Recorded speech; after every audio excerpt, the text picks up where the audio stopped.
Hello guys, Radhe Radhe. कैसे हैं आप सब? आशा करते हैं आप सब बहुत अच्छे होंगे, स्वस्थ होंगे, मस्त होंगे। तो आज आप लोगों के सामने वीडियो है कि हम प्रभु को स्नान किस तरीके से कराते हैं, उनकी स्नान सेवा कैसी है, कैसे होती है, और सरल भाव में हम आप लोगों को बताएंगे कि किस तरह से हम प्रभु को स्नान करा सकते हैं। तो सबसे पहले आप प्रभु को जगाएँ और जगाने के बाद उनको भोग लगाएँ, और भोग लगाने के बाद उनको स्नान करने के लिए मनाएँ, क्योंकि हम सभी को पता है कि हम लोग बाल स्वरूप की सेवा करते हैं। तो इस वजह से हमें प्रभु को जिस तरह से बच्चों को बहला फुसला के नहलाया जाता है, उसी तरीके से हम लड्डू गोपाल जी की भी स्नान कराते हैं। तो सबसे पहले आप एक पात्र लें और उस पात्र में एक स्वास्तिक बनाएं, और जिस तरह से मैं स्वास्तिक बनाई हूँ वैसे ही स्वास्तिक बनाएं। उसमें तुलसी पत्ता, पुष्प आप उसमें डालें, रखें, और रखने के बाद आप प्रभु को जो भी चीज़ आपके पास अवेलेबल हो, अभी तो मैं फ़िलहाल प्रभु को दूध से स्नान कराऊंगी। दूध से स्नान कराने के बाद मध से कराऊंगी, और उसके बाद मैं इनको चंदन से स्नान कराऊंगी। तो आपके पास जो भी हो, चंदन हो, दूध हो, दही हो, जो भी चीज़ें से आप जिन चीज़ों से आप प्रभु को स्नान कराते हैं, उन चीज़ों से हमें प्रभु को स्नान करानी है। तो सबसे पहले मैं दूध से स्नान कराने के बाद मैं देखिए अब मैं मध से स्नान करा रही हूँ।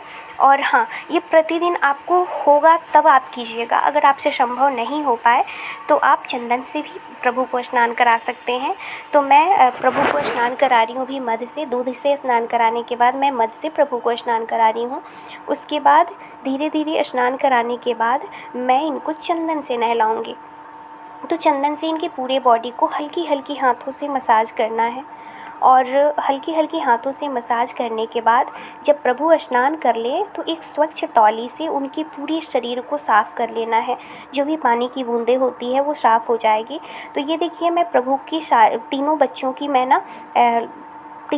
की मैं तौली से शरीर को पोंछ ली हूँ, और उसके बाद मैं प्रभु को वस्त्र धारण कराऊंगी।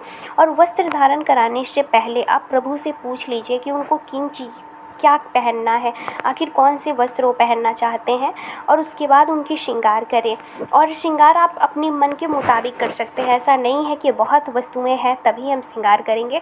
आपके पास जो भी चीज़ें अवेलेबल हैं आप उनसे प्रभु की श्रृंगार कर सकते हैं। आप देख सकते हैं वीडियो में कि मैं भी प्रभु की हल्की ही श्रृंगार की हूँ। ऐसे मैं ओकेजन पे एक्चुअली कोई ओकेजन होता है तो प्रभु को हैवी कर देती हूँ, या ठंडे के मौसम में हम हैवी श्रृंगार कर देते हैं, लेकिन गर्मी में हम प्रभु को हल्के ही श्रृंगार करते हैं। और उसके बाद प्रभु को इत्र अवश्य लगाएं। और इसी तरीके से मैं तीनों बच्चों को मैंने पोशाक धारण कराए, और फिर उसके बाद तीनों को बारी बारी से मैं तीनों की श्रृंगार कर रही हूँ। मेरे पास 3 लाला हैं तो मैं तीनों लालाओं को बारी बारी से श्रृंगार कर रही हूँ।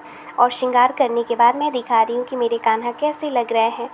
तो एक्चुअली आप देख सकते हैं कि मेरे प्रभु को मैंने श्रृंगार कर लिया है। अब इनको भी इत्र लगाऊंगी। तो उम्मीद करते हैं आपको ये जानकारी अच्छी लगी होगी। तब तक के लिए बाय बाय, राधे राधे। और हाँ, कमेंट करके आप लोग ज़रूर बताइएगा कि मेरे कान्हा, केशव और राघव कैसे लग रहे हैं। तब तक के लिए बाय बाय, राधे राधे।